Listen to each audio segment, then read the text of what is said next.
मेरे चैनल को सब्सक्राइब करें और बेल आइकन दबाकर भेड़ियों के झुंड का हिस्सा बनें।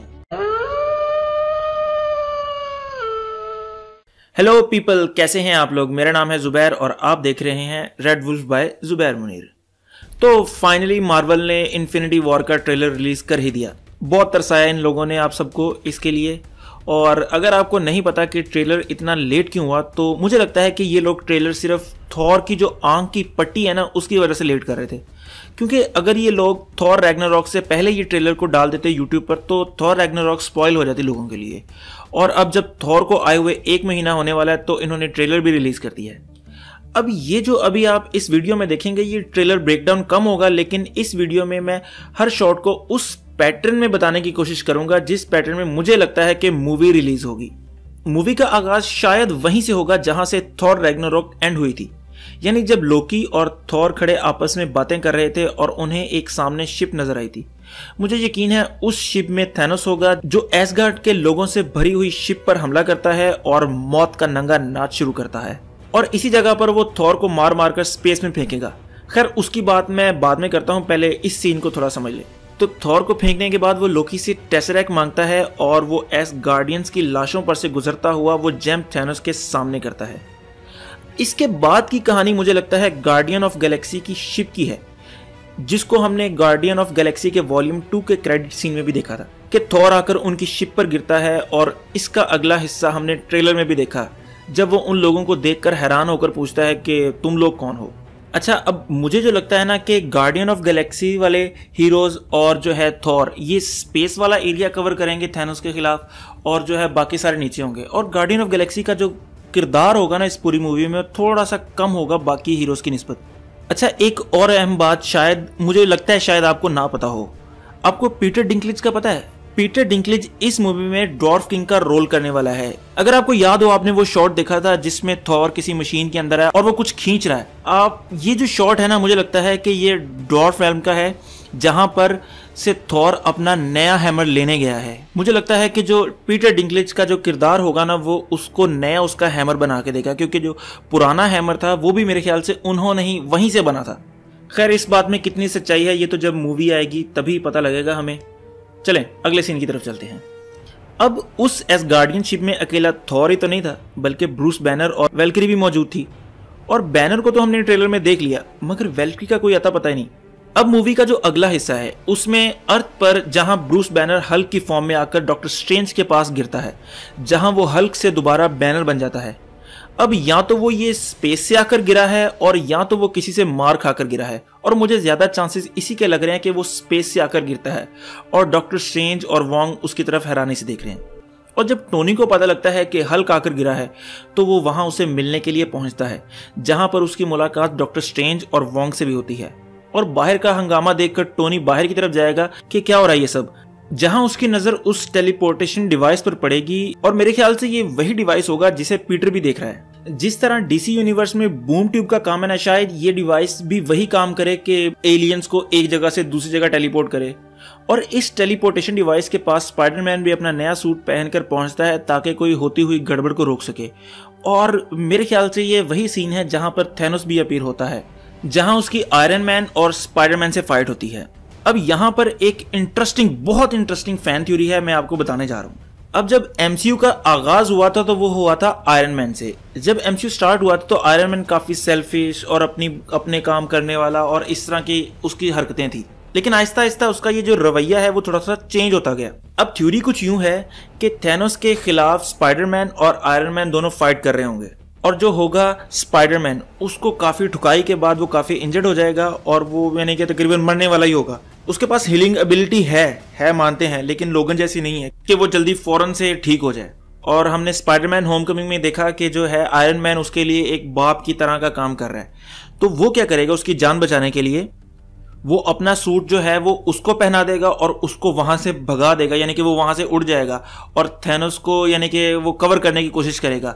जब वो तो चला जाएगा, लेकिन वहां पर पीछे क्या रह जाएगा, सिर्फ खाली टोनी स्टार्क विदाउट आर्मर।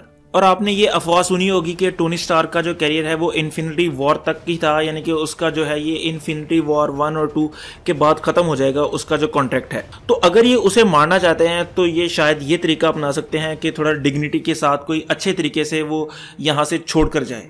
अच्छा, आपने ट्रेलर में एक बात गौर की होगी कि थैनोस के पास सिर्फ 2 जेम है, पावर जेम और स्पेस जेम। लेकिन आप गौर करें कि उसका जो हमें अंगूठा है वो नज़र नहीं आता, तो उस अंगूठे में भी एक जेम छुपा हुआ है और वो है टाइम जेम, जो कि डॉक्टर स्ट्रेंज वाला है। यानी कि उसने आयरन मैन और स्पाइडरमैन की फाइट से पहले वो जेम हासिल कर लिया है। अब ये कैसे है? क्योंकि फाइट के दौरान जब वो मुक्का मार रहा होता है तो वहां पर हमें ना थोड़ा सा एक ग्रीन लाइट नजर आती है। शायद ये टाइम जेम ही है या ये सिर्फ धोखा देने के लिए है कि ये हासिल कर लिया हुआ है, क्योंकि अंगूठा हमें नजर नहीं आता उसका।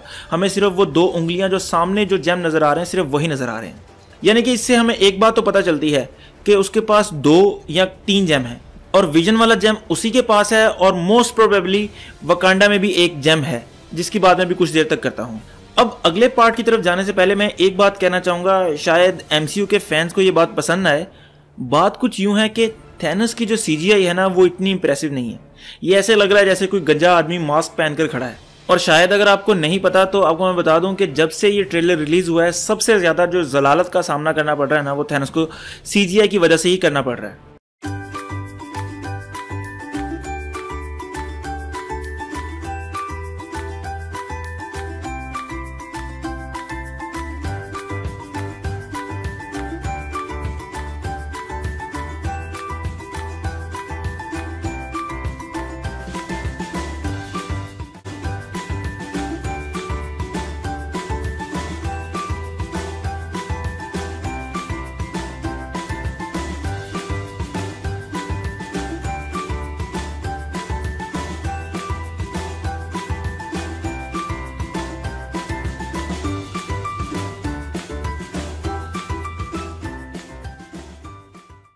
लेकिन खैर अभी मूवी के रिलीज होने में 6 महीने बाकी हैं, तो उम्मीद है तब तक मार्वल इसको इम्प्रूव करेगा।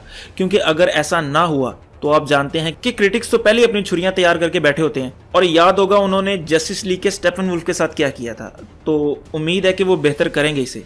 और एक और अहम बात जो मुझे फील हुई है कि मार्वल ने पहले ट्रेलर में हमें सिर्फ हीरोज की स्ट्रगल दिखाई है कि वो किस तरह सब कुछ रोकने की कोशिश कर रहे हैं, मगर थैनोस की दहशत नहीं दिखाई कि वो कितना खौफनाक है। मुझे पूरा यकीन है कि जो अगला ट्रेलर होगा ना उसमें हीरोज की बजाय थैनोस की तबाहियों पर फोकस किया जाएगा।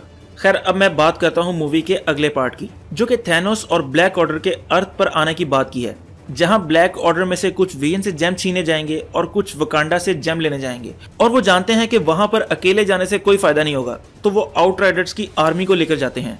अच्छा, यहाँ 1-2 बातें मैं इंटरेस्टिंग बताने लगा हूँ, थोड़ा गौर करना है आप लोगों ने। आप देखेंगे तो आपको ब्रूस बैनर और हल्क बस्टर आपको दोनों वकांडा में ही नजर आएंगे। अब अगर आपको याद होगा थॉर रैग्नारॉक में बैनर कह रहा था कि वो हल्क नहीं बनना चाहता, क्योंकि क्या पता वो हल्क बने तो वो वापस ना आ सके। खैर एंड पर वो हल्क बन तो गया था भालू से लड़ने के लिए, लेकिन वैसे ही मैं सोच रहा था कि शायद बैनर यहां पर भी यही सोच रहा हो और हल्क बनने से बचने के लिए वो लड़ाई में हल्क बस्टर यूज कर रहा हो। क्योंकि हमें वकांडा में हल्क बस्टर और ब्रूस तो नजर आए मगर टोनी स्टार्क नजर नहीं आया, तो शायद हल्क बस्टर रिमोट कंट्रोल हो या फिर उसे ब्रूस बैनर चला रहा हो। और अगर आप हल्क बस्टर के जंप पर गौर करेंगे तो आपको ऐसा ही लग रहा होगा कि जैसे हल्क जंप लगाता हुआ आ रहा है, क्योंकि बिल्कुल सेम जैसा हल्क का स्टाइल है ना वैसे ही वो आ रहा था। और एंड पर भी जब सब लोग भाग रहे हैं तब हमें हल्क तो नजर आता है मगर हल्क बस्टर नजर नहीं आता। इसका मतलब शायद यही हो सकता है कि या तो वो रिमोट कंट्रोल है या उसे ब्रूस बैनर चला रहा है। और एक अहम बात यह है कि मूवी 2 पार्ट्स में रिलीज हो रही है, यानी कि एवेंजर्स 3 और एवेंजर्स 4। और ये काम उन्होंने बड़ा अच्छा किया है क्योंकि इनके पास कैरेक्टर्स बहुत ज़्यादा हैं और एक मूवी में सब डालना बहुत मुश्किल होगा।